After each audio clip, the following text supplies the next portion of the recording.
पहला क्वेश्चन है कि अगर सब कुछ कर्मफल ही है लाइफ में, तो फिर थेइज्म और एथेइज्म में क्या फर्क है? बिल्कुल, कर्मफल तो बिल्कुल सेक्युलर है। क्या लॉ ऑफ ग्रेविटेशन के लिए थेइज्म और एथेइज्म की जरूरत है? नहीं है ना। कोई भी नेचर का लॉ है, उस वहां आप रिलीजियस हैं नहीं है, आप अमुक भगवान को मानते नहीं मानते, इवन आप ग्रेविटेशन को नहीं भी मानते, आप कल कहेंगे जी ग्रेविटेशन नाम का कुछ होता ही नहीं है, इवन आप नहीं भी मानो तो फल तो ऊपर से नीचे गिरेगा ही गिरेगा। ये एक बिल्कुल यूनिवर्सल लॉ है। कोई मानता है नहीं मानता है उससे कोई फर्क नहीं पड़ता, सबको उसे गुजरना पड़ता है। कोई इग्नोरेंटली गुजरता है, कोई नोइंगली गुजरता है। तो अगला जो सेकंड सवाल है, तो फिर परमात्मा का रोल क्या है? डेफिनेटली परमात्मा का रोल वैसा नहीं है जैसा रिलीजियस लोग मानते हैं। रिलीजियस लोग तो मानते हैं कि आपको अगर बुखार हुआ तो परमात्मा गुस्सा था आपके ऊपर, अगर आपको जॉब लग गई तो परमात्मा खुश हो गया। ऐसा नहीं है, वैसा परमात्मा का काम नहीं है। परमात्मा बैठ के आपको परेशान करना, आपकी चुटकी लेना, आपको तंग करना, अननेसेसरी बोर हो रहा है तो 10-20 को मार डाला, ये कोरोना फैला दिया वो ईश्वर ने कि इनको सबक सिखाना है, ये सब बिगड़ गए हैं, मैं इनको सबक सिखाऊंगा, बैठे बैठे मेरा जरा बोर हो रहा हूँ, जरा लीला करो। ऐसा कुछ नहीं है। तो परमात्मा संसार को बनाता है। एक संस्कृत में एक शब्द है सूत्रधार। अच्छा, प्राचीन काल में स्क्रिप्ट राइटर, डायरेक्टर, प्रोड्यूसर और मेकअप मैन एक ही होता था। मतलब जो बैकग्राउंड में सारे ड्रामा का जो कंट्रोल करता था, तो उसको कहते थे सूत्रधार। नाटक में ये यूज होता है, ड्रामा में। और आजकल क्योंकि मूवी में बहुत सारे स्क्रिप्ट राइटर अलग है, डायरेक्टर अलग है, कोरियोग्राफर अलग है, प्रोड्यूसर अलग है, तो इन सबका मिक्स होता है सूत्रधार। मतलब जो बैकग्राउंड में रहता है पर सब कंट्रोल वही करता है।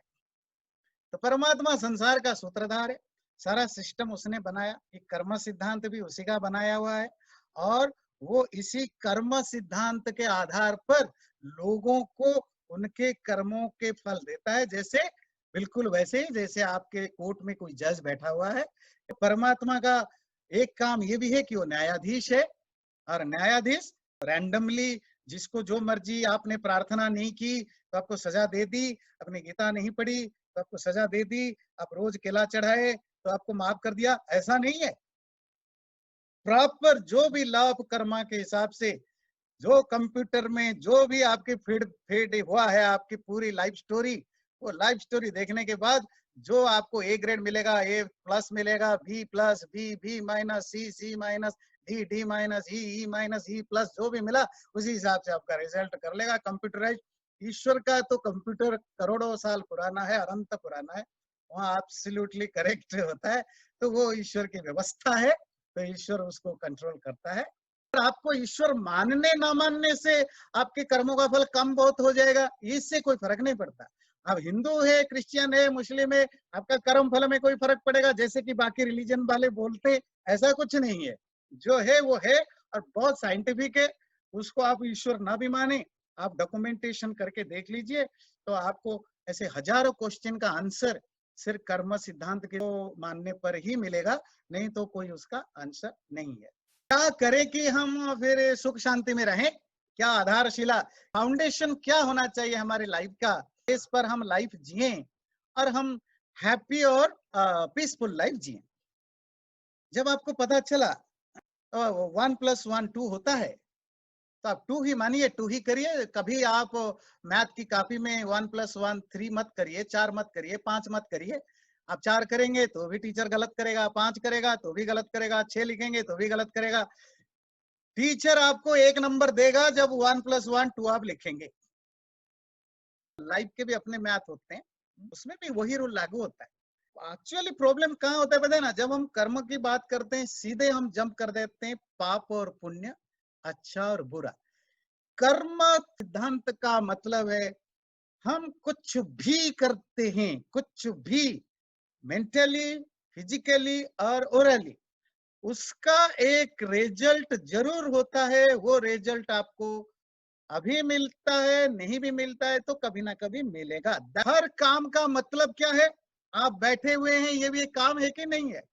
काम है, इसका भी रिजल्ट मिलता है ना। आप टेढ़ा मेढ़ा बैठेंगे, आप टीवी देखते समय ऐसे लेट लेट के देखेंगे, 2 महीने के बाद देखिए आपका क्या होगा? कमर में दर्द होगा, प्रॉब्लम होगा। क्यों हुआ? कोई भगवान ने नाराज होकर कर दिया? कुछ नहीं, आपका कर्म। कौन सा कर्म? आपने किसी को नुकसान पहुंचाता है, कमर दर्द हुआ? नहीं। आपको जैसा बैठना चाहिए कमर ठीक रखने के लिए, वैसा नहीं बैठा, दैट सिंपल।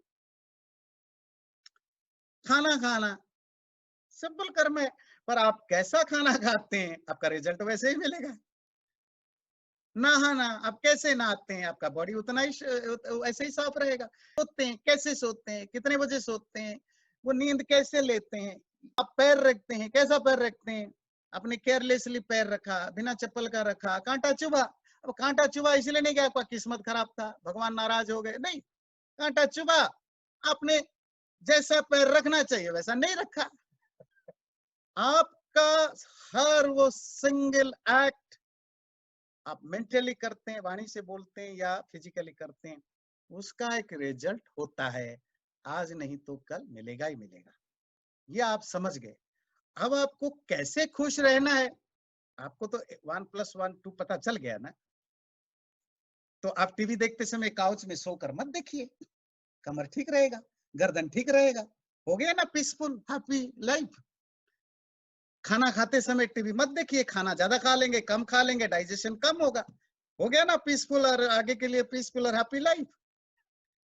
खाना तला हुआ चीजें कम खाइए, देखिए पीसफुल लाइफ रहेगा कि नहीं रहेगा। पति या पत्नी से झगड़ा ज्यादा मत करिए, थोड़ा कंप्रोमाइजिंग फॉर्मूला ज्यादा रखिए, देखिए पीसफुल लाइफ। आपको पता है कि क्या करने से मामला ठीक हो सकता है। प्रॉब्लम है कि हमारे जो लोभ मोह ईर्ष्या आलस्य सब है वो हमें मजबूर कर देते हैं। हम सबको पता है खुश कैसे रहा जा सकता है। सुखी रहने का वही है, अच्छा कर्म करो, अच्छा लाइफस्टाइल रखो, ईगो कम रखो।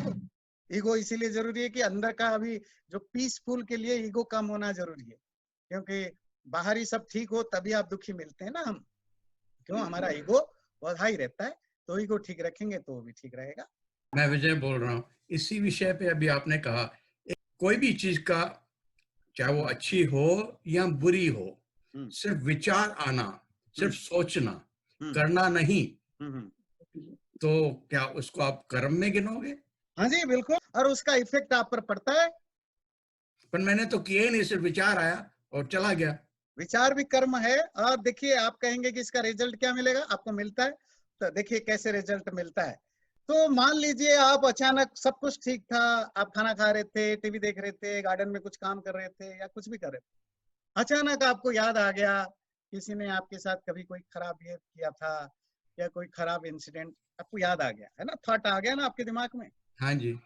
आप कहेंगे थॉट आया चला गया, चला नहीं गया, कुछ थॉट तो चला गया। आपका क्या हुआ? थोड़ी आप नेगेटिविटी में आ गए ना, आप थोड़े अंदर से हेवी फील करने लग गए ना। किया ना, नहीं किया? जब भी नेगेटिव थॉट आया, वो तो स्वाभाविक है, आना ही है। नहीं जिसको आप वही स्वाभाविक, वही कर्म फल तो स्वाभाविक ही होता है ना, वो आर्टिफिशियल थोड़ा ही होता है। तो यही उसका रिजल्ट है।